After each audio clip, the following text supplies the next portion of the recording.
Porque se for todo aqui vai acabar o programa. Vamos lá. O que é? Ele é educador, palestrante e consultor internacional. Pós-graduado em educação infantil e sexualidade, mestre em educação sexual. Ele realiza consultorias para a Unesco, para John Hopkins, da Hopkins University, né, da Fundação Roberto Marinho, do Canal Futura, Ministério... Foi você que Travou? ligou? Foi você que ligou? Foi. Tá, perdão. Vamos lá. Programa ao vivo assim, ó. Tocou meu celular aqui com ela, eu falei, pô, talvez não possa estar no ar, enfim. Do Canal Futura, Ministério de Educação e Saúde, aí colocou aqui, etc. Embaixador do 12º Congresso Latino-Americano de Sexologia e Educação Sexual em Punta Cana, na República Dominicana. A gente imagina, não tem inveja, né? Mas vamos lá. Educação sexual na pré-escola pelo Centro Nacional de Educação, né, na Havana, em Cuba. É pouca coisa, né? Só isso aqui já dá para ter uma... Se fala inveja santa? Não, Cuba me interessa os carros, mas eu não quero nem entrar nisso agora, porque Cuba é um lugar interessante. Muito interessante. Che Guevara e suas companhias, né? Bem conteudista. Desculpa, eu vou interromper. Eu assisti um show, me arrepio até de falar para você. Tem que só falar no microfone, papai. Perdão, tinha esquecido. Eu assisti um show no Teatro Nacional de Cuba do Pablo Milanés, cantando Yolanda. Foi uma, sabe, assim, ele voltou a Cuba para fazer aquele show e eu estava lá. Então, assim, foi... Depois a gente fala sobre isso. Estou atrapalhando o Igor aqui. Não está atrapalhando, não. Faz parte. Aqui é ao vivo. Aqui não tem. Aqui é todo mundo junto, conectado, né? Portanto, que ela liga aqui, toca aqui. Vamos você falando pelo WhatsApp. Vamos, Igor. Vamos que a gente tem coisa para fazer. Escritor com o prêmio Monteiro Lobato, da Academia Brasileira de Letras, tendo publicado mais de 25 livros. Só. Né? E alguns aqui ele trouxe aqui para a gente poder mostrar. É professor de pós-graduação em Educação para a Sexualidade no Instituto Superior do Serviço Social de Portugal, também. Nossa, né? É o mini currículo, tá, gente? É detentor da medalha Tiradentes, a maior comenda entregue a uma personalidade pelo Poder Legislativo do Estado do Rio de Janeiro. Esse é um pouquinho do Marcos Ribeiro. Mas você esqueceu de mais coisas. Portelense. Adoro. Já gosto, meu amigo. Então tamo junto. Não, meu amigo. Então fechou. Portelense. Sou cria de Madureira, Permita-me dar uma parte do respeita. currículo. Portelense, adoro uma feijoada na quadra de escola de samba. Eita! Gosto de desfilar. Adoro uma carne seca com aipim e farofa no barzinho batendo papo com os amigos. Melhor Ou coisa um cafezinho com bolo. Aí, Eita, esse é o melhor bom. currículo. Carioca? Da Gema. Eita, agora lascou Mas tudo. adoro o Rio Grande do Sul, tio. É um maravilhoso. Tão incrível, não Mais poderia ser uma diferente. vez, muito obrigado, Marcos Ribeiro. Obrigado a Muito vocês, obrigado, gente. Muito obrigado Marcos. pelo convite. Estou muito honrada, muito feliz. O Também. Conscientizando tá. Eu acho que nessa segunda etapa tá entrando diferente, assim, sabe? Eu digo pro Igor sempre que a gente tem um plano e tem uma intenção. E poder ter a tua energia conosco é surreal. Mas eu quero aproveitar e já fazer uma perguntinha, tá? Marcos, ela vai soltar e pergunta para você. Tá bom. Então, assim, Marcos, considerando a sua atuação em organismos como a Unesco e ministérios de educação sexual, é um conteúdo ou é uma política estruturante de desenvolvimento humano? Vamos lá.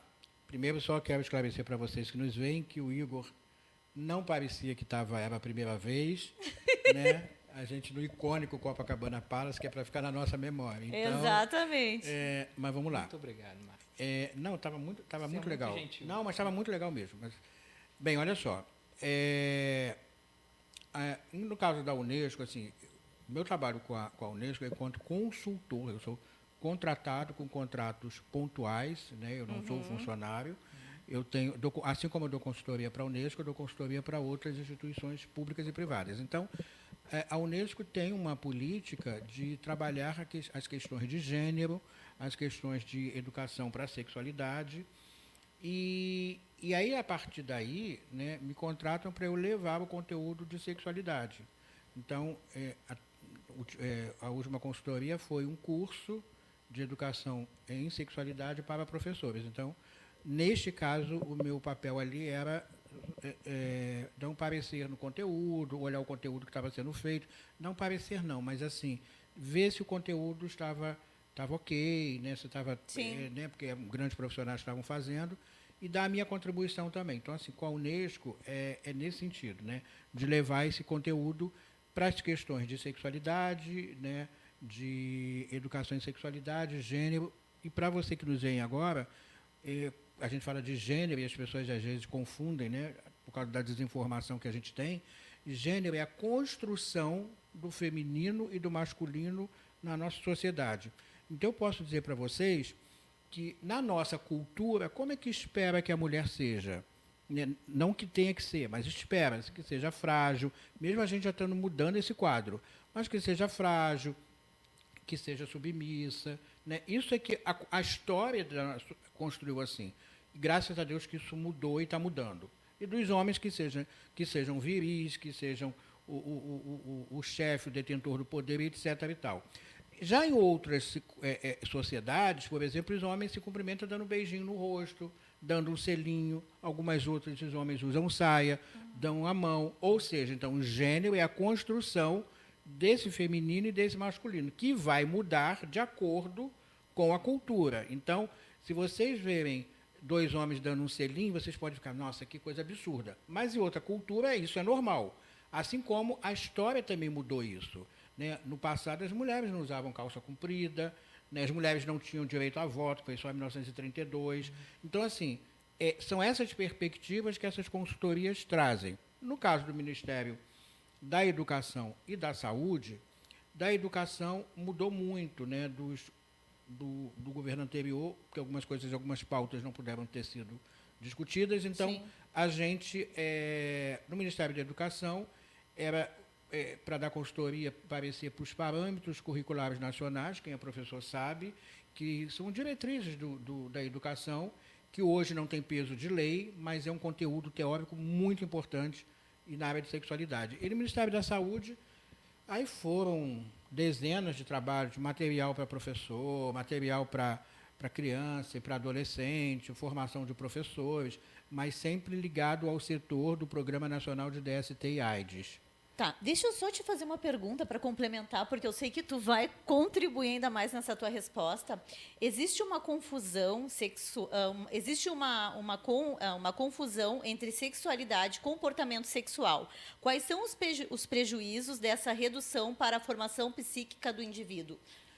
Primeiro assim, muitas vezes a gente confunde sexo com sexualidade. Uhum. O sexo a gente pode dizer que é mais a genitalidade ligada ao órgão sexual, né? E a sexualidade é o todo. Assim, nós somos movidos pela nossa sexualidade. Assim, nós não somos um órgão sexual. Né? Nós somos um corpo que fala, que sente, né? E como esse corpo se comporta. Então, muitas vezes, esse corpo vai se comportar, sexualmente falando, de acordo com a cultura, de acordo com a sociedade, de acordo com a religião. Há religiões que reprimem mais essa sexualidade, outras religiões não que permitem, mas pelo menos elas respeitam, né, as manifestações da orientação de cada pessoa. E aí, assim, e é importante a gente dizer que quando a gente trabalha com sexualidade, a gente não está falando necessariamente de sexo, ou seja, a gente não está genitalizando, a gente não está reduzindo a um órgão sexual feminino ou masculino, mas a gente está falando do todo. Né? A gente está falando de uma questão da diversidade, da questão do respeito às diferenças, da questão de você respeitar o outro pelo que o outro é, entendeu? Assim, não colocar a mulher como um ser submisso, né? E aí outros temas passam por essa discussão. A gente fala de racismo, a gente fala de empoderamento feminino, a gente fala do afeto masculino, assim, do homem poder chorar, do homem poder usar rosa. Vocês podem ver que o Igor veio hoje todo de preto, acho que, né, com medo de botar a camisa rosa. Mas assim, então, e eu também estou aqui meio de marrom. Mas, enfim, então são essas questões que constroem a sexualidade. E quando a gente não discute isso, as pessoas ficam presas em corpos. Quantas pessoas que estão nos vendo e nos ouvindo agora, que às vezes tem alguma dificuldade e que só vai chorar embaixo do chuveiro. Tem dificuldade de falar. A gente estava falando aqui um assunto impublicável, de um não aí que eu dei num trabalho recente, mas que, assim, a dificuldade que a gente tem de dizer não. Sim. E como é libertador a gente poder dizer não consciente. Né? Então, assim, isso é muito legal. E eu achei mais profundo ainda, além do não, o medo. Porque você, como homem, disse que tem medo. Então, para quem não sabe, o medo ela é uma emoção básica que todo ser humano sente. O medo é uma emoção que é para ela ser sentida. Então, medo, alegria, raiva, tristeza. Então, nós precisamos. Então, é super natural, todos nós sentimos. Mas falar, eu acho lindo quando eu ouço. A pessoa dizer que tem medo. Externalizar de forma natural. Mas, assim, por exemplo, eu tenho lugares que me chamam para dar palestra que eu não vou por medo mesmo. Assim, são zonas de conflito, zonas complicadas para a gente ir. Por exemplo, eu tive uma experiência que foi... Me chamavam para dar uma palestra em Uberlândia. E aí era aquele avião pequenininho. Jatinho. Aquele que... Não, jatinho não, era aquele avião... Às vezes é um jatinho. Não, jatinho... Vocês já estão vendo que o nível da Michelle é outro. Assim. Não, era aquele que você entra como passageiro e sai como sobrevivente. Ai, meu Deus. E aí eu falei assim, não vou. Por medo. Medo mesmo, né? E hoje eu também não iria. E aí, estou precisando de fazer, inclusive, hipnose por causa disso. Né? Mas é verdade. Pode fazer ao vivo aqui, olha que então, olha ao vivo, Marcos. E aí eu brinquei, eu falei assim, eu só vou se eu, nessa viagem, eu conhecer o Chico Xavier. Bingo. Passou, assim, 2 meses, falaram assim, você vai vir? Eu falei assim, eu já disse, mas a gente já marcou com ele. Aí eu fui com medo. Porque tu tinha alguém de Foi com medo segurança. mesmo. Fui com, sabe aquela coisa? Vai com medo, mas vai com medo. E fui, conheci. E foram 2 encontros da minha vida. Incríveis, o Chico Xavier e o Paulo Freire, que inclusive prefaciou meu primeiro livro. Então foram assim, momentos importantes, mas assim, então, vai com medo, mas vai. Entendeu? Então, assim, o medo é inerente, às vezes o medo é protetivo, porque às vezes você com medo, você se protege de algumas coisas. Principalmente os grandes centros, né? Que a violência está aí nas grandes capitais, nas cidades do interior, então é normal. Mas, assim, aproveitando que a gente está falando sobre medo, na educação infantil, como se constrói uma abordagem de sexualidade que respeite o desenvolvimento psíquico sem cair na omissão? Aí, olhando para essa parte do medo da infantilidade mesmo. Acho que a gente tem que respeitar a faixa etária. Não sei o que o Igor acha, né, como psicólogo também, mas assim, acho que a gente tem que ficar muito atento à faixa etária, entendeu? Muitas vezes, o medo que a criança sente, ele é um medo protetivo, né? Sabe aquela coisa de... É um instinto de sobrevivência natural. Não vou colocar o dedo na tomada porque pode me dar choque. Então, assim, é um medo que traz né? Eu não vou... num parque, num zoológico, colocar a mão porque posso acontecer alguma coisa comigo. Então, a gente precisa administrar isso nas crianças, principalmente porque o desenvolvimento infantil ele vai ter uma importância muito grande para uma resposta mais tarde que vai ser na adolescência, quando o adolescente vivenciar algumas perdas. Sim. E na vida adulta. Então, acho que você tem que respeitar a faixa etária, mas principalmente dialogar com essa criança. Falar não, mas dizer por que não. É importante entender que a criança está numa fase de aprendizado. Então, como muitos pais fazem, não porque eu não quero, não é uma justificativa. Não é uma justificativa. Ou então, fala com seu pai. Né? As mulheres têm muito esse hábito, é uma crítica que eu faço a vocês. Fala com seu pai. Passa a bronca para o outro. E assim, aí chega para o pai, sua mãe é que resolve. Quando você fala para o seu pai, você está mostrando... Aí vamos voltar a falar de gênero. Quando você diz, fala para o seu pai, você está atribuindo ao pai, ao homem, a função de dizer o que pode e o que não pode. Você está transmitindo a autoridade a ele. Então, é importante a gente perceber nessas falas que a gente tem que muitas vezes a gente pode estar construindo uma imagem que é uma imagem ruim, né, nessa questão do papel feminino e do papel masculino na relação. Dentro desse contexto, ainda tem a questão, né, quando o pai e a mãe falam não, mas o comportamento dele é diferente. Porque vem dessa referência, a criança, geralmente, ela aprende mais, ela tende a imitar comportamentos do que compreender em si. Então, assim, para quem trabalha com criança, vai ver as crianças, às vezes, têm um comportamento de adulto. Fala, essa criança está agindo assim por quê? Porque ela aprendeu vendo. Um adulto. Não adianta falar para o filho ler se a criança nunca vê pai e mãe lendo. Pegar um jornal, você nunca vê o pai. Então, exatamente, é um aprendizado pela imitação. Né? E pelo exemplo mesmo, a criança aprende pelo exemplo.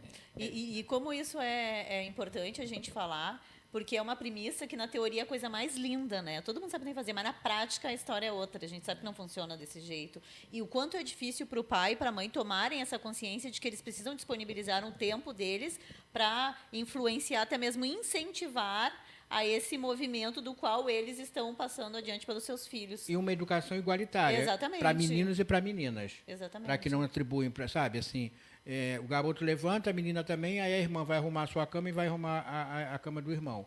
Né? Então, assim, essas relações, esses aprendizados, é preciso que seja desde quando nasce. Senão vão crescer com aprendizados e com uma desigualdade nessas relações. Eu quero aproveitar e fazer mais uma pergunta.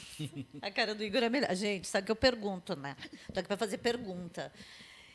Marcos, nos países onde tu atuou, o que existe de estruturado que ainda nós não conseguimos implementar no Brasil? O que tu vê assim que diz, isso aqui ia dar bom aqui no nosso país? Eu acho que aqui não é nem terceiro mundo, aqui é país de outro mundo. Porque, gente, assim, tem coisa. Isso que a gente está falando aqui são questões tão básicas que a gente não tem. Não tem nem na escola. Né? Numa escola, assim, eu vou a lugares que. Não quero que fale de sexo, que vai ensinar o meu filho a ter relação. Gente, não é isso. Falar de sexualidade, inclusive, tem um caráter protetivo da prevenção de um abuso sexual, etc. e tal. Então, o que você percebe é que em alguns países você tem uma estrutura maior curricular, onde essa questão é colocada no currículo, né? Onde, por exemplo, na Inglaterra você tem uma disciplina que agora eu não lembro o nome, mas que fala de relacionamento coercitivos. Porque a gente sabe que na adolescência os garotos, né, ficam pressionando as meninas, os garotos ficam violentando as meninas. E a violência que eu falo não é necessariamente uma violência sexual, não. É a violência de que eu não quero você que esteja desse jeito, que você esteja com essa roupa. E lá tem essa disciplina. A violência contra a mulher, no caso das adolescentes, diminuiu assustadoramente por causa da disciplina. Então, quando a gente tem essa discussão nas escolas, a gente sabe, muitas vezes, que isso vai fazer com que a criança e o adolescente reflitam sobre isso. E para que ninguém fique com os cabelos em pés, assim, isso é adequado, assim, isso é pedagogicamente adequado, o conteúdo adequado à faixa etária. Então, ninguém vai falar de camisinha para uma criança de 4 anos. Então, assim, a camisinha vai ser falada num momento, numa faixa etária, num adolescente. E mesmo com adolescentes podem ter a mesma idade, mas comportamentos diferentes, isso vai ser respeitado. Então, o que a gente percebe em alguns países é que há uma estruturação pedagógica melhor. Desde a infância. Desde a infância. Isso é importante. A gente tinha que ter isso no Brasil, Sim. né? E assim, aqui Muita a gente... coisa a gente tinha que ter no Brasil. Muita coisa mesmo. Aqui tem uma coisa que é muito ruim, que algumas religiões, elas meio que demonizam a discussão, e como se isso não fosse importante. Tem um livro meu que o Frei Beto fez a 4ª capa, e que ele diz uma frase que é assim: não devemos ter vergonha de falar o que Deus não teve vergonha de criar. E é isso, assim, então é importante a gente conversar sobre esse assunto. Nós viemos de uma relação sexual, nós viemos de um ato, né, de intimidade. Por que a gente não pode falar dessa intimidade? Falar de intimidade cegonha, né? Não foi da cegonha, não foi na couve-flor na feira. Essa da couve-flor na feira é nova para mim. Ninguém comprou na barraca. Seria até mais fácil, né? Mas menos prazeroso. Com certeza. Mas, assim, então, é fundamental que a gente possa conversar, que os pais, né, as famílias, melhor dizendo, seja o pai e a mãe, o pai, a mãe, que possam conversar, né? e que possa, assim, falar na hora que a criança pergunte. Né? Isso faz com que a criança, como eu falei, tenha uma proteção, inclusive. Né? O nível de denúncias sobre a criança com vítima de abuso sexual é muito grande. Sim. Na hora que você fala, você protege. Marcos, e Falando por que muito, né? Olha, eu estou martelando ele aqui, né, gente? Eu tô... Quer perguntar, Igor? Obrigado. De nada, pode passar. Chegou a tua vez. Obrigado. De nada. Gostaria de retroceder um pouquinho e começar perguntando ao Marcos o que te levou a escolher a sua graduação, o que mais te influenciou, alguma referência desde a infância que, olha, quando eu crescer eu quero ser esse Marcos Ribeiro aqui. Cara, vamos lá. A minha trajetória foi, eu fiz teatro durante um bom tempo, cheguei a fazer um filme. Olha! A Escalada da Violência, olha, isso já tem, Logo isso tem 115 anos e a gente já falava desse assunto. Então, aí eu fiz teatro, depois eu fui estudar música, estudar piano, e sempre estudando, né? E assim, então essa foi a minha trajetória, e fiz assim coisas muito legais. Eu fiz o curso do Jaime Barcelos, depois eu fui fazer tablado, assim, porque era alguma coisa que me motivava. E aí, quando eu fui fazer uma faculdade, a minha dúvida era ou comunicação ou psicologia. Isso aos 19 anos. E aí, assim, dentro daquela vivência da arte, né, daquelas coisas que eu fazia, eu achei que a psicologia se relacionava, né, conversava melhor com essa área, e era uma paixão que eu tinha, né? Desde muito novo, eu via a psicologia como uma coisa assim, né? Eu não pensava em outra coisa. Fui fazer psicologia, fui fazer os estágios, inclusive em instituição psiquiátrica, tive o privilégio, um presente. Eu acho que eu tive assim, o meu presente, Igor, foi ter grandes encontros. Eu acho que a vida me deu. Eu sou muito grato aos encontros que eu tive. Então, no meu primeiro estágio, foi junto com a doutora Nise da Silveira. Porque foi no Centro Psiquiátrico Pedro II. Lá fui eu, né, que tinha feito teatro, trabalhar com uma pessoa que ligada à arte, né, que no Museu do Inconsciente, né? E aí, assim, a coisa foi, depois eu terminei, e aí comecei, com 9 meses de formado, eu lancei meu primeiro livro, né, porque na graduação eu já estudava o tema, era um tema que me interessava, e foi um acaso, um trabalho de faculdade que me passava sobre o tema, e que eu fiz, eu gostei, e aí eu comecei a aprofundar, então numa dessas andanças eu conheci a Rosemarie Muraro, uma referência no feminismo, a trabalhar com ela em pesquisa, e aí eu fui caminhando, e aí assim, aí comecei a trabalhar com consultoria, né, com palestra, a coisa foi meio que... E aí, talvez por causa da linguagem mais ou menos fácil, didática, sei lá, eu fui meio que pego para falar nos meios de comunicação, em algumas revistas importantes da época, Pais e Filhos, Cláudia, Nova, Playboy, né? E aí, né, a coisa foi... na Playboy também? Na Playboy também. Gente... Mas calma. Calma. Falando. Ai, pronto. Esqueçam das fotos. Comunicação. Esqueçam das fotos. Esqueçam que eu nunca fui no estúdio. Nunca fui assistente do Duran. Eita. Não, eu não tenho... Colunista. Na Cláudia, assim, e era engraçado porque para quem foi, vai entender o que eu vou dizer. Os estúdios, as redações eram completamente diferentes. A Capricho era uma redação por andar, no Prédio da Abril, em São Paulo. E aí, assim, a da Capricho era aquela coisa da gatinha, né? Até as repórteres eram mais novinhas, assim. Da Playboy você viu uma coisa assim, entendeu? Um tom, assim, mais sexualizado. Preto, uma coisa sexualizada. Da Cláudia, você via aquelas mulheres mais executivas. Era muito interessante a gente ter essa percepção. Eu assinava a Cláudia, gente. Então, você, de repente, já leu alguma coisa que eu escrevi lá. E aí, deve ter lido várias. E aí, assim, aí fui fazer pós, aí depois fui fazer outra faculdade, que foi a pedagogia, né, para reforçar mais o meu conhecimento na área de educação. Sempre trabalhei com educação sexual, então... Eu tenho uma pergunta, Agora, Marcos. só para fechar uma coisa assim. Uma coisa aqui, não. Eu que fiquei na dúvida aos 19 anos, de certa forma, eu juntei a comunicação com o trabalho do comportamento, porque eu fiquei, ou vou fazer psicologia ou vou fazer comunicação. E com essas andanças eu juntei a comunicação, né? Falando em rádio, tendo programa em rádio, na Rádio Globo durante um tempo. Então, acho que deu para juntar. Deu bom. Então, quem nos vê, sabe que a gente pode reinventar. A gente não é um caminho linear, a gente pode criar coisas. É isso. Ser flexível, né? Sim, sim. Marcos, eu tenho uma pergunta de Brasília, Denise de Brasília. Ela perguntou como diferenciar a educação sexual de incentivo à prática sexual. Denise, gosto muito de Brasília, assim, a Unesco é em Brasília, a sede da Unesco é em Brasília. Eu acho que a gente primeiro precisa entender o seguinte, quando a gente fala de educação sexual, e aí vocês podem encontrar vários termos, a Unesco usa educação em sexualidade, tem uma ONG em Campinas que fala educação integral em sexualidade. Né? Quando a gente fala de educação sexual, a gente entende que a gente está falando, a gente está trazendo um conhecimento do corpo, né, para essa criança e para esse jovem.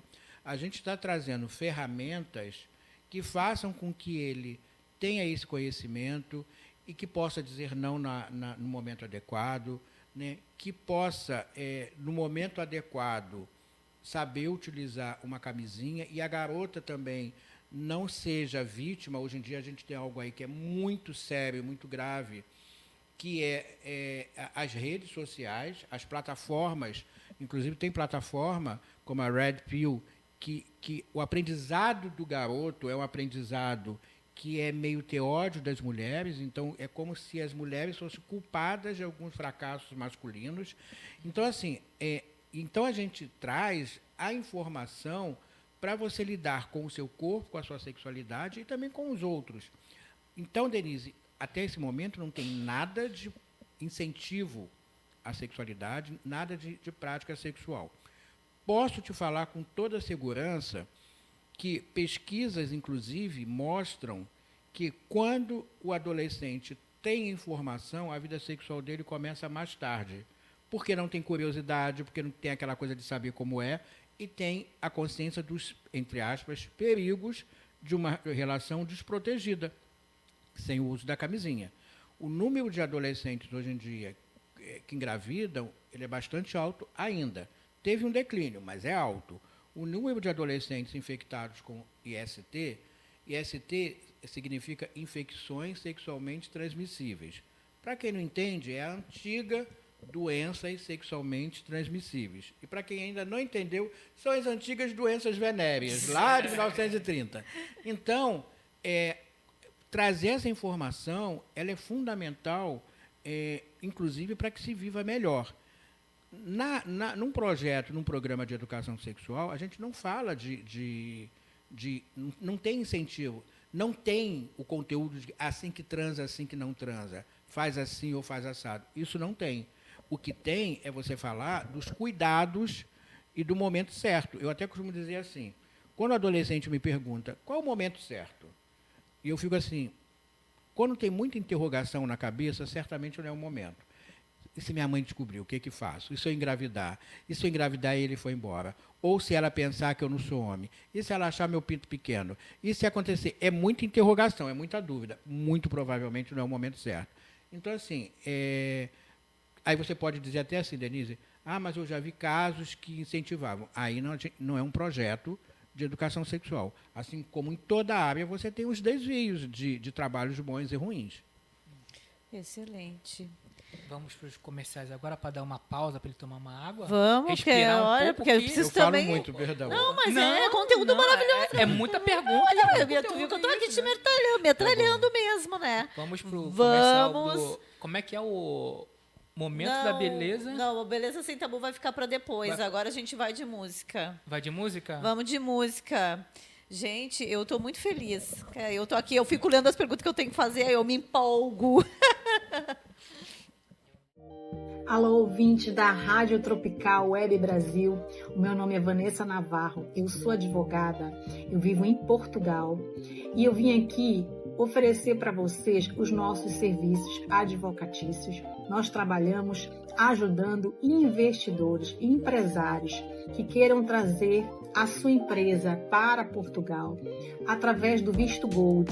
Essas pessoas podem fazer investimento em fundos e nós tratamos de todo o processo para a obtenção do visto Gold, inclusive para a sua família, esposa, filhos que queiram vir viver em Portugal, ou se não quiserem viver, se quiserem apenas investir em Portugal, na compra de imóveis, na construção, restauração, remodelação de imóveis. O nosso escritório conta com parceria de empresas de engenharia, consultores imobiliários e toda a equipe necessária, inclusive pessoas intermediárias de crédito em bancos, pessoas que podem conseguir financiamento para vocês. Então, nós tratamos de todo o processo. Contem conosco, inclusive para obter a nacionalidade portuguesa, tá? E sigam o nosso perfil no Instagram, LinkedIn e Facebook, VM Advocacia PT. Obrigada.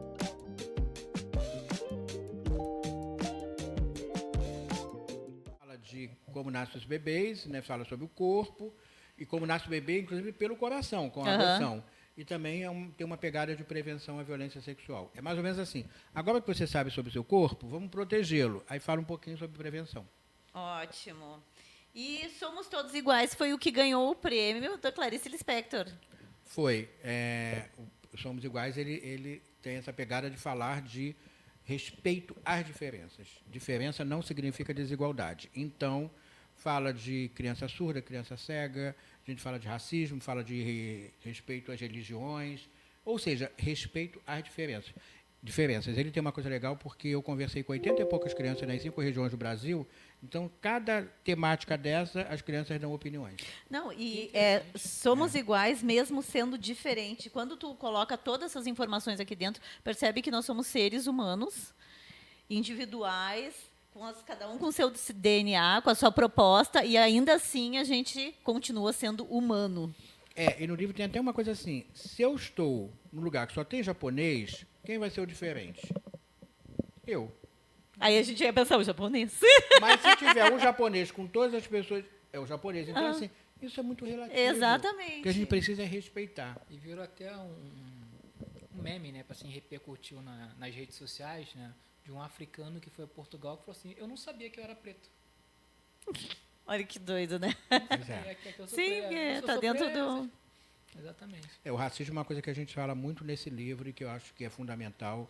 A gente tem que discutir a educação antirracista, se não dá mais, né? E assim, isso é um papel de cada pessoa. Não tem essa coisa de dizer assim, eu não vou, tem que se meter, igual briga de marido e mulher, né? Que a gente realmente não tem que meter a colher, tem que meter tudo, o garfo, a faca, tudo, né? O talher todo. Penha, principalmente. Entendeu? Então acho que assim, essas questões cabem a cada um de nós. E é importante incluir dentro da parte do racismo a sexualidade, a parte financeira também. Isso tudo levando para a escola vai trazer um cidadão muito mais consciente futuramente, construindo uma personalidade para saber lidar com as suas questões, que é construída dentro de um lar que muitas vezes não tem um pilar, vamos dizer assim. As mulheres pretas são as mulheres mais estupradas do que Exatamente. as mulheres brancas. Assim, isso é uma questão muito importante. Nós somos um povo que o carnaval é aquela grande festa. Mas vamos pensar aqui, vamos fazer uma analogia aqui. No carnaval, a gente tem meio que uma coisa meio estereotipada, assim, porque a gente tem na nossa sociedade o quê? A mulher branca é para casar, né? A negra é para trabalhar. É assim que a gente construiu a nossa cultura. E a mulata é para transar. O carnaval é o quê? É a festa da carne, da liberação. Quem aparece mais no carnaval? A negra. É a negra ou a mulata. A mulher branca não, porque por causa desse estereótipo. Então, a gente vê que a própria festa, ela rotula isso. E a gente tem que mudar isso. A gente tem que... Mulheres negras são mulheres que ganham menos, muitas vezes, têm menos oportunidade de trabalho. Eu falo para vocês assim, olhando para vocês, eu vou a muita escola no Brasil todo de classe que não conta moeda, né? Assim que a mensalidade é cara. E eu raramente vejo uma professora, um professor ou um aluno negro naquela sala de aula. E muitas vezes eu dou aquela cutucada, eu falo assim, as pessoas pretas estão aonde? Dá uma olhada, né? Eu fui numa escola no Rio de Janeiro, onde nós estamos, onde eu moro, onde nós moramos, que eu nunca mais também voltei nessa escola. Porque eu falei assim, vocês notaram que as pessoas pretas estão, é o senhor que está lá na portaria, é a senhora que está na limpeza, que está na cantina, e as crianças ficavam assustadas porque elas não tinham percebido isso, né? Teve uma mãe que falou para mim, em outra escola aqui no Rio também, né? Uma mãe não, uma avó, numa reunião de pais, a avó foi e disse, meu filho não tem preconceito nenhum, sabia, Michele? Realmente aquela criança não tinha. Ele gostava de café preto, café, Pelé e Coca-Cola. Então ele não é racista. E aí, assim, eu não sei se eu fiquei mais indignado com aquela fala ou que das outras mulheres, mães, avós, que achavam normal aquela fala. Então, assim, a gente precisa mudar esse discurso e, mais do que isso, mudar esse comportamento e essa prática. E quando se fala sobre racismo, assim, é que o meu pai é negro, a minha mãe que é alemã. Mas eu, como gaúcha, meu estado é um dos estados que mais... Eu lembro que, há uns anos atrás, eu processei uma pessoa porque ela me ofendeu no mercado. Eu estava no caixa do mercado e ela simplesmente estava discutindo com o esposo dela. E eu devia ter, sei lá, não vou falar a minha idade aqui porque não cabe isso, né, gente? Mas eu digo assim, tomar consciência que a partir do momento que naquela época começou a surgir as leis para que nos beneficie, a gente tem que utilizar. E eu lembro que foi logo que começaram a lei contra o racismo, para tu ver, faz tempo isso daí. E eu estava no mercado, estava tendo aquela briga, enfim, e eu fiquei olhando assim, mas eu estava olhando como todo mundo ali, vendo o casal discutir. Aí ela olhou para mim e disse assim, o que tu está olhando, sua negrinha? Aí eu olhei para a cara dela, olhei para todo mundo e disse assim, tá vendo o teu fiasco todo, né? E eu estava bem atrás. Eu simplesmente fui lá, porque eu já tinha consciência de muita coisa, porque o meu pai, por ser negro, ele sempre fez a gente se posicionar diante da vida. Peguei a placa do carro e denunciei ela. Tem que fazer isso. Assim, todo mundo precisa ter esse papel. Assim, o que me entristece muito, se você te perguntasse o que te entristece, é ver que alguns amigos ensinam para os filhos, crianças, como assim, olha, como se comportar diante da polícia, crianças negras. Como se comportar se estiver andando numa calçada, não correm, não sai correndo de noite. Isso é tão cruel, isso é tão doloroso, mas ao mesmo tempo é muito real. Então, acho que a gente precisa mudar isso. A escola, a educação tem um papel importante. Não, e é importante falar tanto da sexualidade quanto do racismo, porque é uma coisa que a gente traz cotidianamente. Só Sim. quem sabe é quem passa. Sim. E olha que eu ainda escuto aquela história assim, nossa, mas tu nem é tão pretinha, meu querido. Tem um livro chamado Saúde da População Preta Importa, a qual eu sou coautor,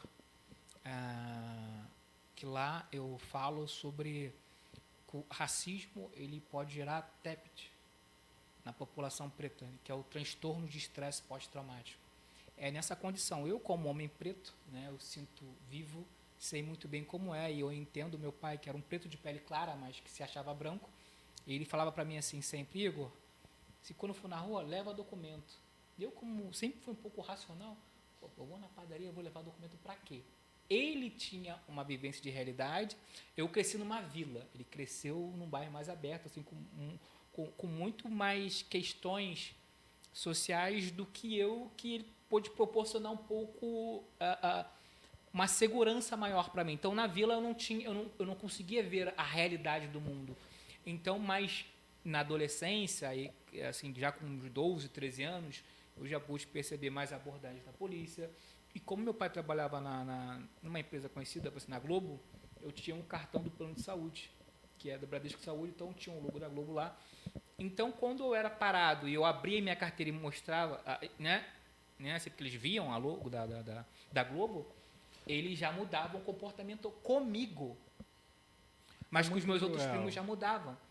Então, assim, é muito... O homem preto, ele vai ter mais ansiedade, vai ter, assim, uma probabilidade de ter a pressão arterial aumentada, diversos complexos, nós combatendo diversos homens pretos, né? Uma boa parte da população que me procura hoje fala assim, poxa, você é um psicólogo preto, que bom, vou encontrar alguém que eu vou conseguir falar de racismo de velados, que eu sofro, racismo religioso que eu sofro, vai entender. assim, que vai me compreender, É. porque vive, assim, sente na pele aquilo que eu sinto. Como na própria psicologia, eu passei pela graduação e eu não vi um professor preto. Eu não vi referências, eles davam referências de homens brancos, não de pretos. Então, assim, até hoje, na época em que eu me formei, não tinha um letramento racial. Os professores não sabiam. Então, era falado somente na psicologia branca. No tempo que você fez, eu quero que seja mais ainda. Igor, mas deixa eu falar uma coisa. É assim, eu acho que e tem uma coisa muito legal. Assim, eu Sim. fiz psicologia há muito tempo e pedagogia mais recentemente. Recente que eu digo dá 10, 15 anos. E aí, quando eu fiz psicologia, só tinha uma colega negra na sala, Fátima Romualdo. Gravou até o nome, né? Fátima Romualdo. Tempo que a gente tem contato até hoje.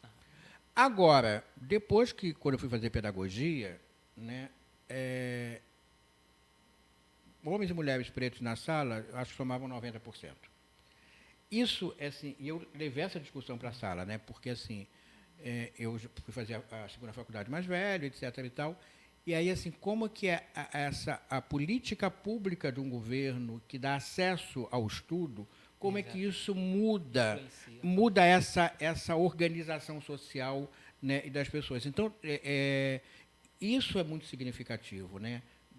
De um curso há muitos anos e de um curso mais recente, onde vi uma extensão ao curso, ao ensino superior, que antigamente não tinha.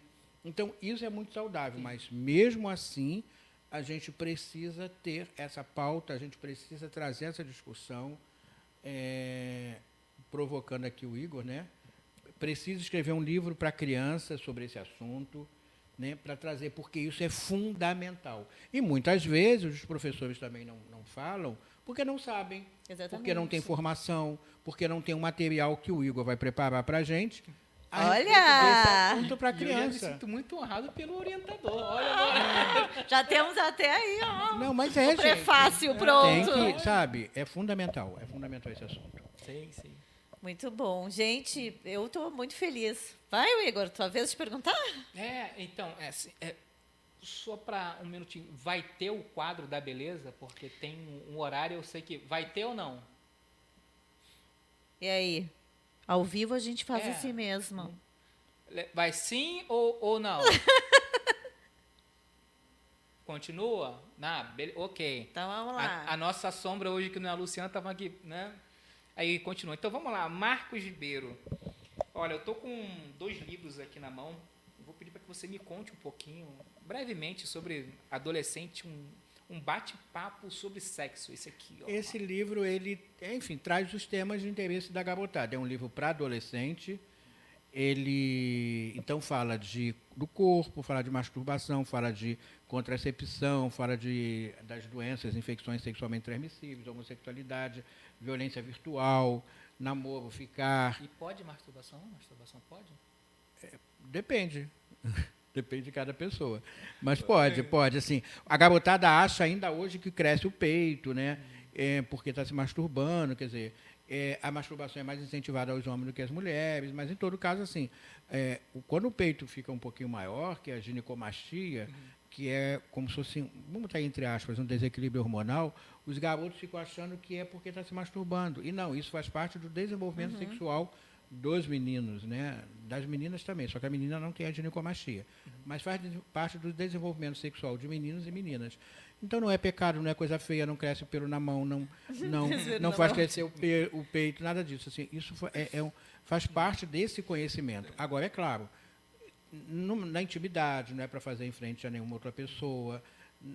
Às vezes, isso pode ser usado até de uma forma de abuso, então ter cuidado com essas coisas. Mas, fora isso, a masturbação em si não causa nenhum problema.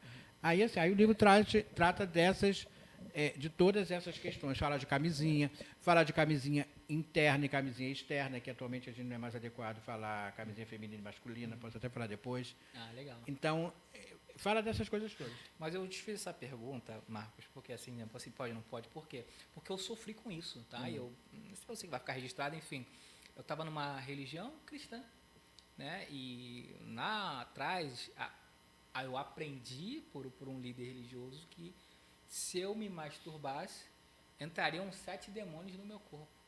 Gente, Então, tudo assim, isso. Sim, talvez tenha pessoa que esteja passando por isso hoje. Sim. E vai se sentir mal, assim, vai se sentir culpado de tocar o seu próprio A corpo. culpa é muito perigosa. E a culpa é que vem. Exatamente. Eu vou pegar no consultório essa galera. Sim. Você tem uma ideia? Lá para 1890, por exemplo, associava a masturbação à tuberculose. E assim, naquela época, gente, eu não sou dessa época. Então, em 1800 e pouquinho, porque assim, a tuberculose não tinha cura. Então, assim, acreditava-se que a pessoa morria porque estava se masturbando e não por causa da tuberculose, entendeu? Assim, então, assim, fulano está com tuberculose porque se masturbou. Era a consequência. Né? Como a tuberculose não tinha cura, então a culpada era a masturbação. Então, houve essa associação, né? E durante todo o desenvolvimento da pessoa, a religião que coloca a culpa, a religião que diz que é pecado, que é desperdiçar a semente. Né? Então, assim, nada desses discursos eles são reais ou verdadeiros. Né? O que eu posso dizer para vocês, cientificamente, é que a masturbação não causa problema, não causa dano. O garoto está com um peitinho maior. Isso é por causa realmente de alguma questão hormonal que passa com o desenvolvimento. Então, assim, é bem tranquilo. Para meninos e para meninas. Marcos, deixa eu aproveitar e te fazer uma pergunta. Tu tem contato com alguns adolescentes em virtude dos teus livros? Eles te procuram, tirando dúvidas? Porque, assim, por ser homem, né, a gente sabe que a menina também tem essa dificuldade. Eles te procuram como sendo um escritor? Olha, ali teu livro. Procura, porque eu dou muita palestra para adolescente. Uhum. E tenho muitos encontros com adolescentes, e principalmente escolas que adotam os livros. Então, assim, tem questões... E, assim, me procura, mas o que eu acho mais curioso é que as questões são as mesmas. Porque a idade é a mesma. 10 anos vão estar sempre 10 anos, 12 anos, sempre 12 anos. Então, essa questão, por exemplo, da masturbação é uma questão muito frequente. Então, muitos vão para a aula de educação física com camiseta, porque está com um peitinho maior, os colegas vão ficar zoando. Só que agora tem algo que é sério, muito sério, que tem, hoje em dia, eu discuto aqui com o Igor, ou me aborreço com ele, eu não vou falar com ele aqui. Não vou xingar o Igor aqui. O que eu vou fazer? Vou para as redes sociais. E aí tudo que eu ia falar para ele, eu falo nas redes sociais. Então, assim, isso é muito importante. As escolas precisam estarem atentas, as famílias também, porque o bullying ou o cyberbullying, que é o bullying nas redes sociais, é crescente, é sério. E aí, assim, uma escola em São Paulo, uma escola bastante conhecida e no poder aquisitivo bastante alta, os garotos fizeram, por exemplo, um grupo de meninas estupráveis, no grupo de WhatsApp. Então, assim, aquela dali é estuprável, aquela dali não. Tanto que esses garotos foram suspensos, acho que expulsos. Então, assim, a rede social, a gente vê pessoas famosas, né, que tem algum probleminha, liga a câmera e começa a chorar, assim, coisas que são para serem resolvidas internamente. A rede social virou um grande palco dessas questões. Então, isso é muito sério. Para trazer audiência, né? Trazer audiência. Viralização. Exatamente. Então, assim, é curioso porque na hora que eles discutem na escola, eles vão para a rede social. Eles vão para o Instagram colocar as coisas. E aí, isso que tem que ter cuidado. Então, as escolas precisam, inclusive, eu sei que é muita pressão para o professor. A gente fala, tudo é escola, mas a escola precisa ter aí um letramento, você falou de letramento racial, um letramento digital. Né? Até porque, quando o aluno coloca isso nas redes sociais da escola, a escola é responsável. Quando o aluno faz isso dentro da escola, a escola é responsável. Depois não adianta reclamar, porque é a lei. Excelente. Muito bom. É muito gostoso poder te ouvir. Opa, chamou aqui. Não consigo ver você. A gente vai para o comercial. Tá, pode ser. Pode ser o quadro primeiro? Então vai. Tá. Então, vamos para o intervalo agora. E vai entrar uma música e logo depois o quadro. Ainda bem que você já Beleza, sabe que é tudo tabu, assim. Você já sabe, é ao vivo. Ô, Marcos, tu não tem noção. Antigamente a gente tinha a Luciana. A Luciana era a sombra. Vou te explicar. Tinha uma mesa aqui. Aí que a galera que nos acompanha, ela já nos sabe. acompanha, já sabe como é que é a dinâmica. Aí a Luciana ficava ali fazendo caras e bocas. E a gente não podia conversar. Olá, ouvintes da Rádio Tropical Web. Está começando o meu quadro Beleza Sem Tabu. Estou no programa Conscientizando e hoje o programa é dedicado a quem é o alicerce de tudo, as mães. Mas o papo aqui não é sobre o presente que você compra no shopping, e sim sobre o renovo que acontece de dentro para fora. Sabia que o amor, ele pode proporcionar várias coisas dentro do seu organismo? Vamos saber quais são essas coisas? Vem comigo. Vamos falar hoje sobre o cortisol versus ocitocina. Como especialista em estética, eu atendo algumas mães que chegam aqui com algumas queixas e ao examiná-las, colher informações, fazer a anamnese, eu vejo peles inflamadas, intestinos presos. E quando eu vou colher a causa raiz, são o quê? Estresse. Estresse porque é saudade, a saudade inflama a tal modo e a tal ponto que a mãe, ela degrada o colágeno. Ela deixa de ter aquele rosto feliz. Por quê? Começa a envelhecer e vira as manchas. Por que isso acontece? Porque vem o vilão, que é o cortisol. O cortisol é um hormônio que inflama quando você sente saudade, quando você está estressado. E aí ele vai liberar o cortisol no organismo, que vai degradando a pele, vai degradando o colágeno. Então, filhos, prestem atenção nisso. O hormônio do amor, quando você abraça a sua mãe, vai liberar endorfina. A endorfina é o hormônio da felicidade. Com isso, vai melhorar a inflamação daquela pele. Então, você não precisa comprar presente caro, você precisa estar presente. Não é sobre presente, custos financeiros, é sobre estar presente. Quando você chega e diz eu te amo, olhando nos olhos da sua mãe, é um hormônio que explode, tão grande a endorfina, que ela vai ficar com aquela pele radiante. O colágeno dela, ele vai acelerar, as células dela vai ficar vibrando. Então, com isso, vai melhorar a degradação do colágeno. Não adianta você gastar com bioestimuladores se você está inflamado por dentro. Então, se você é aquele filho que está longe, mora fora do país, mas manda dinheiro para sua mãe, para ela fazer tratamento estético, faz um bioestimulador, mãe, faz um botox. Não vai adiantar. Por quê? Ela vai continuar com essa pele inflamada, porque o que ela quer é a sua presença. Ela quer você presente. Então, vem comigo para a gente saber um pouquinho mais sobre isso. A partir dos 30 anos, o colágeno começa a degradar. Isso eu já conversei com vocês em algum outro momento, não foi? Mas o estado emocional, ele acelera o estado de degradação do colágeno. Assim como eu falei ainda há pouco com vocês. Além dos tratamentos que a gente faz, a gente também libera o quê? Quando você libera um simples abraço ou quando você vem na clínica de estética acompanhando a sua mãe. Ela vai vir tão feliz porque ela vai falar assim, olha meu filho, olha minha filha, ela está comigo, ela se importa comigo. Não é sobre dinheiro, coloca isso na sua cabeça. O dinheiro, ele não traz felicidade. O dinheiro, ele vai te proporcionar comprar coisas, mas a simples felicidade é estar presente. Eu sou mãe, provavelmente eu tenho algumas mães aí me ouvindo e elas vão entender o que eu estou falando para quem é só filho. Para quem é só filho, começa a entender um pouquinho desse paraíso ser mãe. Ser mãe é deixar alguém morar dentro da gente por algum tempo. É a gente transformar o nosso corpo. Uma pessoa que a gente nem viu o rosto, mas ama tanto. Então, filho, esteja presente no Dia das Mães com a sua mãe. Ou se você não puder estar presente, se faça presente. Ligue para sua mãe, fale para ela o quanto você a ama.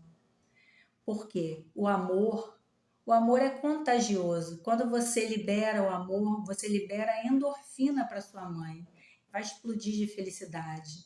Então, essa pele vai começar a ter aquele viço, vai ter uma pele bonita, o intestino vai começar a funcionar, porque ela vai estar feliz, ela vai sentir vontade de beber água, ela vai sentir vontade de comer, porque ela vai pensar naquela pessoa, nossa, olha quem eu amo tanto, está falando comigo e eu vou pentear meu cabelo. Eu vou deixar aqui para você só uma dica, que é barata. Filho, pega um hidratante, dá uma massagem nos pés da sua mãe. Ou veja onde ela quer a massagem. Eu quero a massagem nas costas. Dá essa massagem nas costas e você vai ver o quanto ela vai ficar agradecida e maravilhada. Vai ser o melhor presente que você vai dar para ela, porque você vai estar presente tocando, liberando endorfina. Libere a endorfina que você possa dar para sua mãe com um simples abraço. Um bioestimulador de colágeno natural. Eu sou a doutora Eliana Vasconcelos. Espero ter plantado essa sementinha do amor, porque está chegando aí o Dia das Mães. Abrace a sua mãe e diga o quanto ela é importante na sua vida, pois ela deixou você vir para essa vida. Então, faça com que ela sinta orgulho de você.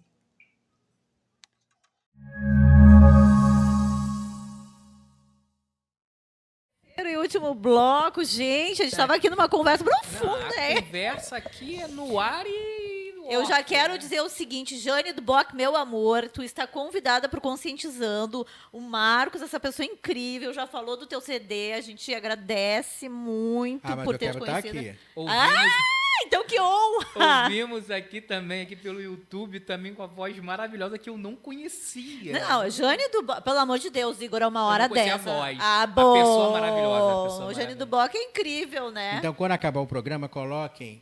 Eu vou dividir para vocês a minha música de cabeceira. E é mesmo. Todo Azul do Mar, cantada pela Jane do Bock, uma música do Flávio Venturini. É uma coisa. Nossa, é espetacular. Tanto que quando eu vou aos shows, ela. É muita pretensão do cara também, né? A pessoa tá lá no palco e cantar para ele, assim, é. Ah, mas Tem é que ser bonitinho! É Mas fofo! é bacana, é muito legal, muito. A Jane é uma. Nossa. E a Jane apaixonante. do Bock, ela tem uma energia, assim como tu, que tem uma energia assim que tu, por mais que tu tenha muito conteúdo, eu e o Igor, nós temos esse hábito de conversar, assim, as pessoas vêm aqui, sentam, elas deixam a gente numa paz, que a gente fica assim, ó, Olha que olhando, bom. admirando. E a Jane do Bock é essa mesma tua É. vibe. Ela começa a conversar, a gente começa a ver assim, quanto É a uma gente é voz pequeno diante de tremorosa. tanto conhecimento. Mas, Marcos, eu quero fazer aquela pergunta que eu te fiz agora no intervalo. Que tá rindo, Igor? Não, nada. Já pensar. Eu fico rindo porque a Michelle, ela vai já marcou. Gente. Uma pergunta. Não, é que assim, o Marcos é aquele amigo que a gente quer ter no bar para trocar e tomar uma cervejinha. Dizer, vamos falar da vida. Com aipim, farofa e carne Ah, seca. viu? Ó, esse Marcos que a gente quer para nossa vida.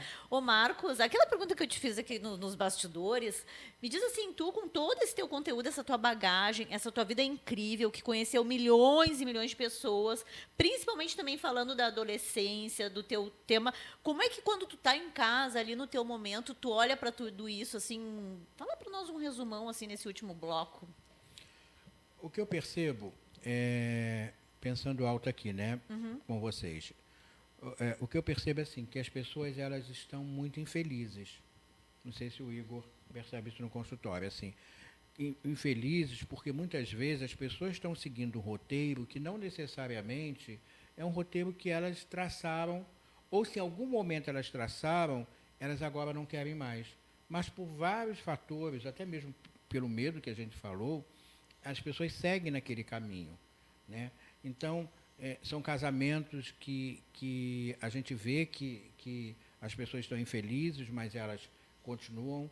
São pessoas que têm uma profissão, mas que querem mudar, reinventar, né? E tem medo. Eu lembro que eu tenho um amigo aqui, né, o Cláudio, que ele era aquele engenheiro de ponta, trabalhava numa empresa grande, né? 55 anos, assim, era o top do top. Mas ele gostava de gastronomia. E ele largou tudo, casado com 4 filhos. Eu estou rindo porque o cara desse O cabra desse. tem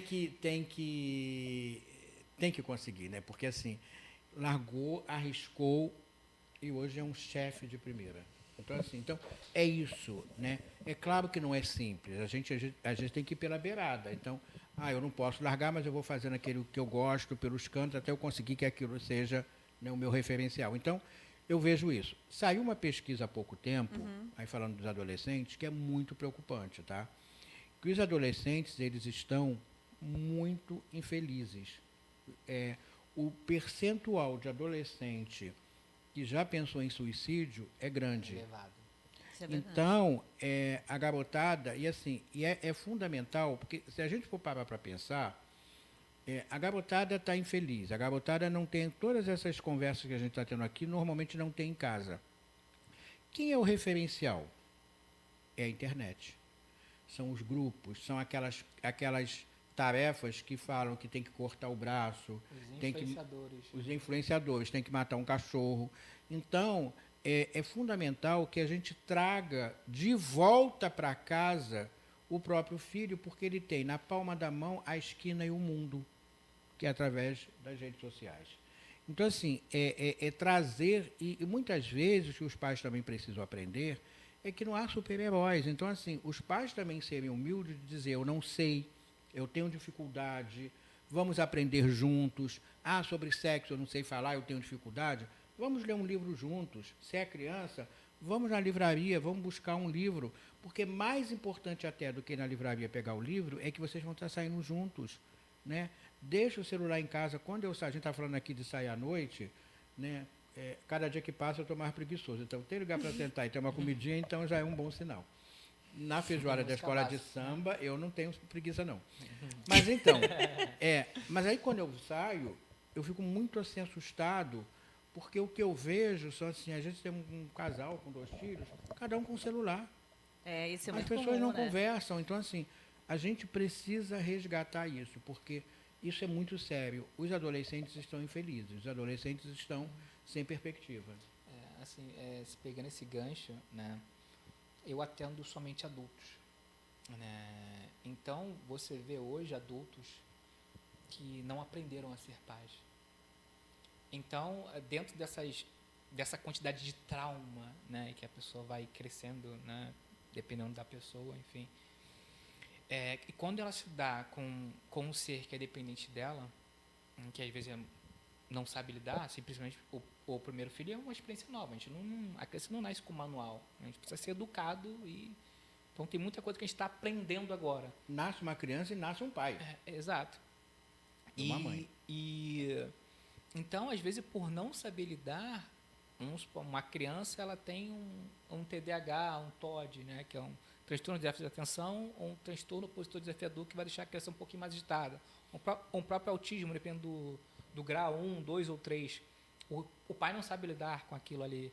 Aí o que ele faz? Um dos recursos que ele utiliza, pega o celular e dá para a criança acalmar. E você, como você me mencionou, e eu também observo, a gente vê, né, em vários lugares assim, as crianças com uma cara na tela, esse distanciamento dos pais, os danos que a tela vai gerar, né, os vícios que se tem. Saiu uma pesquisa também, né, que essa geração atual ela está indo de contramão ao início, ao ciclo natural do QI, que é evoluir. Ela regrediu por conta, né, segundo o estudo, por conta do excesso, né, do uso da excesso de internet. tela. Então, só com isso vai gerar vários danos, né? Mais dificuldade para dormir, mais ansiedade. Alguns vão confundir o déficit de atenção, o transtorno, com, na realidade,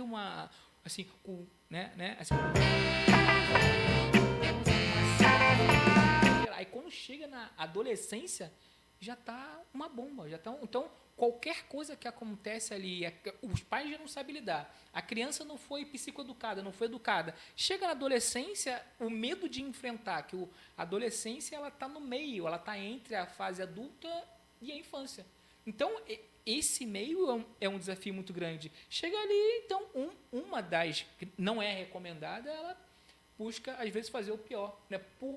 Também por influências de pessoas maldosas, né? Que se tem, diversos, né? Como foi falado também do Red Pill também, que é desinformação, e diversos outros sites que não Sim. tem uma fiscalização para isso. Mas acho que é legal a gente ressaltar aqui que agora a gente tem o ECA Digital. Opa! O ECA Digital, né, o ECA é o Estatuto da Criança e do Adolescente, e que agora o ECA Digital que entrou agora tem mais ou menos um mês e um pouquinho, que os adolescentes, para terem contas nas redes sociais, com menos de 16 anos, as suas contas precisam estar vinculadas às contas dos pais ou de um responsável. Então, não vai poder mais fazer propaganda, não vai mais poder fazer aquelas explorações na internet. Ou seja, talvez isso, a gente vai ter que precisar ver isso daqui para frente, talvez isso dê uma melhorada. Porque se você, Michele, tem um filho de 15 anos, ele não vai poder ter uma rede social se não estiver vinculado à sua conta. Ótimo. Então, o ECA Digital, eu acho que talvez ele traga Bem pouco, lembrado, muito bem né, lembrado. dessa fiscalização, sim, não é censura, porque com adolescente você tem que fiscalizar. Não adianta adolescente ficar num quarto trancado sozinho, porque, como eu falei, é o mundo na palma da mão. E isso vai facilitar também aquele pai que diz que não tem tempo, é só ele estar ali associado Não à tenho conta nada dele. com isso? Vai ter. Vai ter. Vai responder. E é importante cada um ter sua responsabilidade como pai, até porque Exatamente. Dentro Tem da um lei, bacurizinho pelo fato de ali, ser né? menor de idade, que É. a gente são os pais. Exatamente, Então tá exatamente. dentro, mas agora de forma digital, né? Que é Exatamente. isso, muito necessário. bom. Mas, voltando aqui, você quer perguntar, Michele? Não, vai que a gente Queria está falar, finalizando. que chegamos no final do programa, e também falar aqui do outro livro do Marcos, né? Menino Brinca de Boneca, sobre direitos iguais para meninos e meninas. Fala um pouquinho pra gente desse livro. O Menino Brinca de Boneca, ele que inclusive virou um vídeo em Cabo Verde, continente africano. Ai, que legal. É muito legal, gente, porque você vê assim, algo que você escreve e de repente tem, né? Ele fala exatamente assim dos direitos iguais, né? Então, assim, dos direitos dos meninos brincarem de boneca, né? Brincarem de casinha, e das meninas jogarem bola, das meninas, né, pularem cordas, se for o caso, né? Questiona a questão do rosa e azul, né? Porque a gente tem ainda esse mito de que o rosa é a cor de menina, E o azul é cor de é a menino. cor de menino. Eu e a sabia, gente, o azul era a cor do céu. Né? e aí assim, e a gente sabe que hoje em dia isso não tem nada a ver, né? Na verdade a gente sempre soube, mas a gente precisa explicar que a cor não define gênero. Exatamente. Inclusive no passado, né, o rosa sempre foi, no passado, uma cor de menino, porque era a cor que simbolizava o sangue diluído da guerra. Então, o rosa era considerado uma cor de menino, porque na Segunda Guerra, aquele sangue diluído da guerra representava o rosa. Então, o rosa é uma cor de menino. O azul era uma cor de menina, porque representava o céu, a doçura, a claridade. Tanto que, se nós pegarmos o manto das santas, Nossa Senhora de Lourdes, Nossa Senhora Aparecida, Nossa Senhora da Conceição, são azuis. Exatamente. Porque era a cor de menina, por isso dos mantos das santas. E aí veio a primeira-dama dos Estados Unidos, uma primeira-dama toda de rosa, vestida de Barbie, e aí o comércio começou a incentivar aquela cor para as meninas, mas não há nenhuma fundamentação real de que o rosa seja de menino e azul de menina. Olha, as nossas expressões faciais, Marcos, quando você falou sobre o sangue, né, assim, diluído, a gente fez assim, ó. Eu não sabia. Nem eu.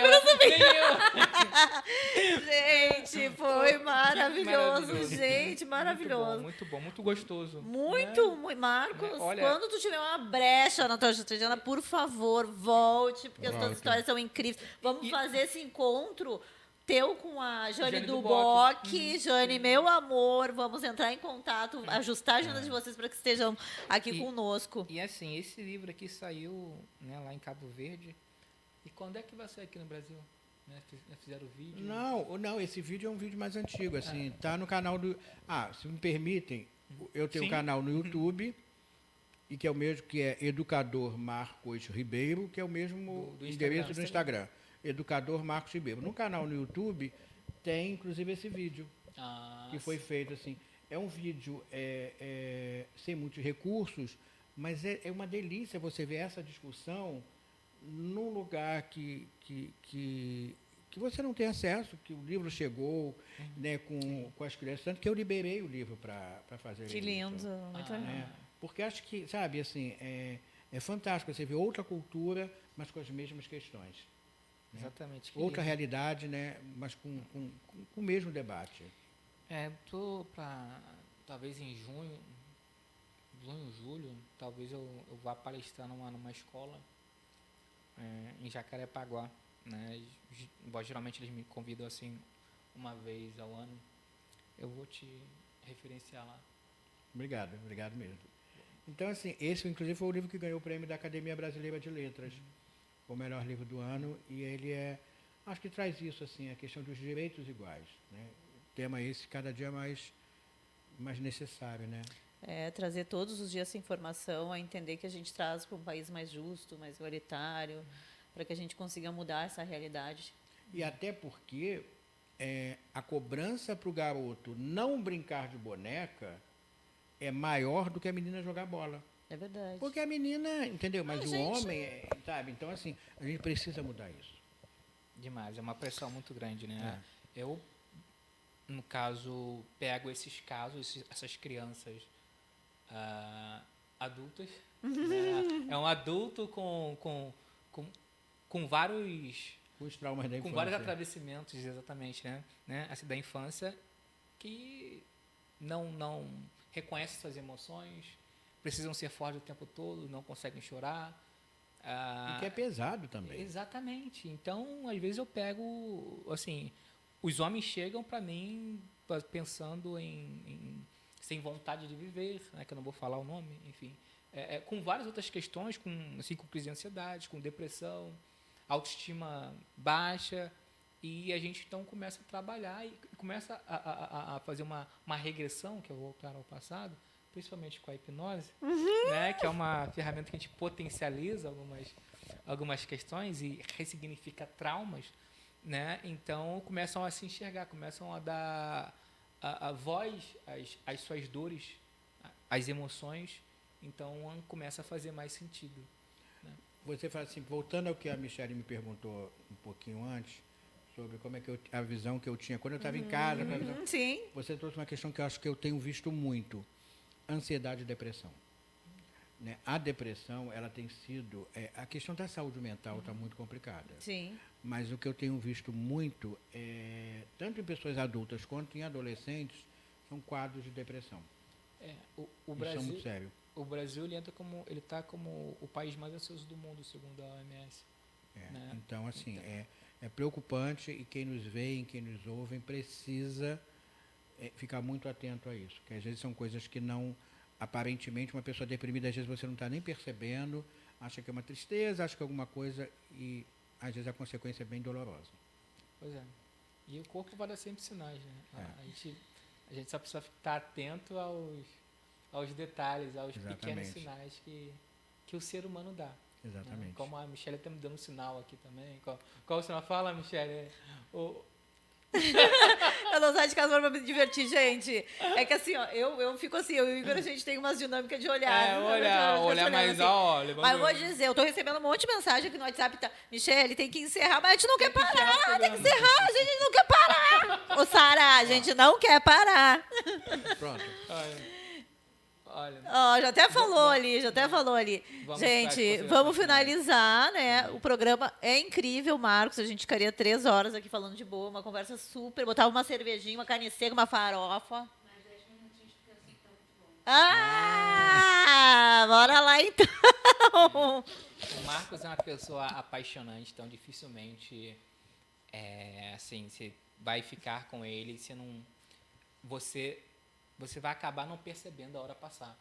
Né? Mas dentro disso, né, assim como é o nosso convidado e a gente quer que ele volte, eu acho que o público também quer. Olha, mas 10 minutos a gente não vai estender mais. Não, assim, vamos. Um por conta do horário, 2 por conta nessa nossa rotina, assim, também do cansaço, né? A gente não sabe como foi o dia dele, ele se dispôs a vir aqui, já contribuiu bastante, eu estou sendo maravilhado. Obrigado, pode assim, foi uma das vezes aqui que eu cheguei aqui que eu estou sendo mais revigorado por informação, né? Então, foi um prazer muito grande, uma honra muito grande ter você aqui. Espero poder, sim, sentar com você e trocar muito mais. Com certeza. Por favor, Marcos, nem tem o que falar, né? Até sem palavras. Tipo, dá para tomar um chimarrão aqui no Rio de Janeiro, pra gente trocar uma ideia, depois tomar uma cerveja, uma carne seca. Eu quero agradecer muito a tua presença. Eu e o Igor ficamos muito felizes, realmente. O programa Conscientizando, realmente, com todo o teu conteúdo, tu conscientizou muitas pessoas sobre um tema tão importante que é a sexualidade, sobre a criança, o adolescente, o adulto, e como levar isso. E o quanto o teu trabalho ele é de suma importância para a nossa população brasileira. Eu acho que assim, é fundamental que as pessoas conversem. Né? Então, não é fácil, a gente sabe que não é. Às vezes a gente está falando de traumas, de dificuldades, né? Mas dialogar, né? Converse. Faz um exercício, até de você conversar com você mesmo, né? De procurar uma terapia se tiver condições, mas assim, não coloque o medo, né, a dificuldade debaixo do tapete da sala, porque um dia esse tapete vai voar. Tem tanta poeira embaixo que vai voar. Então, assim, conversar, porque a gente, eu acredito que a nossa obrigação é ser feliz. E ninguém, assim, você não pode atribuir a felicidade ao outro. A sua felicidade está em você. Mesmo numa independência emocional, financeira, está dentro de você. Então, se você não se respeita e não se permite viver, porque a gente só tem essa vida, outra a gente não sabe, né? Mas essa a gente sabe, e essa se não está bem, vamos reconstruir esse caminho. E é hoje, né? Não é, vou esperar dia 1º de janeiro, vou esperar segunda. Não, é hoje, é agora. O nosso tempo é agora, porque é o tempo que a gente sabe, né? O que a gente vive. Bom, muito obrigado, pessoal. Até estou diminuindo. Muito obrigado, pessoal. Marco, por favor, suas redes sociais, como te encontram, teus livros, teu conteúdo. Gente, olha, eu vou dar o canal do YouTube e, como eu falei já para vocês, e o Instagram. Aí no Instagram tem os livros e no canal do YouTube tem algumas entrevistas, né? Como eu falava no início do bate-papo, assim. Então, sendo bem besta, lá tem a Hebe, que foi fantástica. Nossa, foi muito legal. Tem algumas no Jô, tem no Encontro com a Fátima, tem a Glória Maria no Fantástico, está tudo lá no canal do YouTube, que é Educador Marcos Ribeiro. E no Instagram a mesma coisa. Aí no Instagram tem links com os livros. Para quem quiser. Então, para quem quiser, para quem... Enfim, acho que vale a pena... E é outra coisa, assim, olhar o livro e ver, olha, não é adequado para o que eu quero passar para o meu filho, ou é adequado. Antes, veja, eu sempre digo assim, antes de pegar um livro meu ou de outra pessoa, veja se você gosta da leitura, da proposta, e aí você vai comprar ou não, mas assim, sempre com a liberdade de você, sabe, respeitar a si mesmo e respeitar o outro. Ótimo. Que maravilha. Foi incrível. Mais uma vez, Marcos, muito obrigado. A vocês, queridos telespectadores, sigam nas suas redes sociais. Né? Bom que já tem os links lá para os livros, então acessem lá, pesquisem. Eu estou maravilhado, né? Então acho que vocês conseguem perceber pela forma de falar, né? Pelo brilho do olhar. É só você olhar. Você não precisa ser especialista para olhar para a cara da Michelle e ver os olhinhos dela brilhando de felicidade aqui. Então você que está aí, você Tô sabe que nem pintou no lixo. que, geralmente, Marcos, no final de programa, estamos esgotados. Exatamente. E olha só, a gente assim, gente, acabou hoje, tá? Muito obrigado. A gente faz isso. Literalmente assim. Então eu vou fazer uma provocação aqui, para fechar. Bora, equipe. Rapidinho, antes que abre a porta e fala assim, acabou. Pensem numa proposta de fazer o programa em algum lugar que eu não sei, ao vivo com plateia. E aí eu me proponho a vir e a responder, tirar as dúvidas da plateia. Luciana, tu tá vendo isso aí? Porque ela quer botar a plateia aqui. Nós vamos mudar de prédio, vai ter um negócio, vai ter um vucu-vucu. Luciana. Eu me proponho a vir e aí responder ao vivo a pergunta da plateia. Uma interação ao vivo.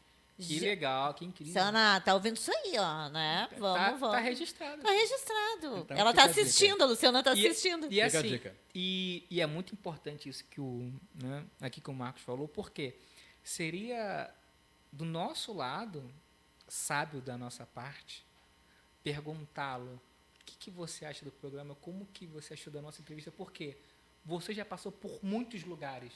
Nós estamos iniciando. Então, assim, a sua visão e as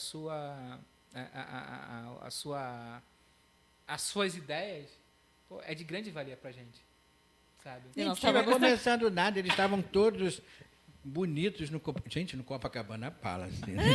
Naquela piscina que a gente não entra, mas assim, né? Eu acho que tem uma coisa muito muito importante na entrevista, eu acho que uma relação de afeto mesmo, né? De prazer mesmo. Claro que eu não vou citar aqui, mas assim, tem lugares que você também, como entrevistado, que você vai dar entrevista e que você, né, fica olhando para o relógio, você fica, né? Sim. Então, muito obrigado pelo convite, fiquei muito honrado. Sempre que puder e que for convidado, estarei aqui. Ai, gente, então encerramos esse programa para lá de especial. Lembrando que no dia 12 vai ter o Tratando de Você Homem. Não terá né? programa aqui. Né? Não terá programa aqui. O programa vai ser o Tratando de Você Homem. O Tratando. Eu ia dizer lá no Lavinícola, né? Exatamente. Vai ser lá. E Marcos também sinta-se convidado, quiser nos prestigiar, estar lá também, poderá contribuir com a sua palavra maravilhosa. E eu espero vocês na próxima terça-feira, dia 5, com um convidado tão especial quanto o Marco. Mas o Marco vai ser difícil de superar, gente. Obrigado. Um beijo. Um beijo. Beijo, tchau. Olá, eu sou a Carla Cis.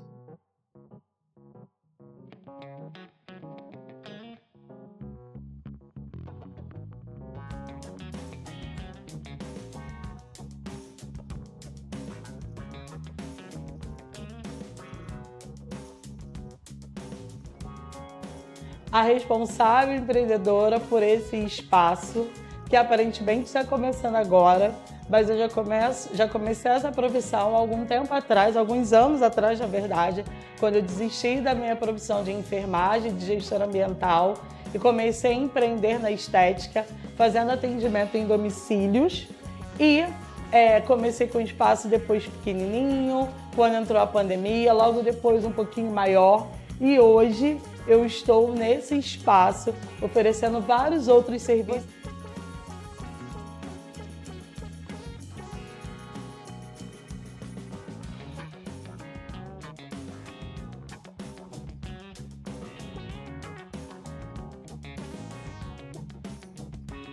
Você chegando aqui vai encontrar New Design para fazer as suas unhas, pé e mão.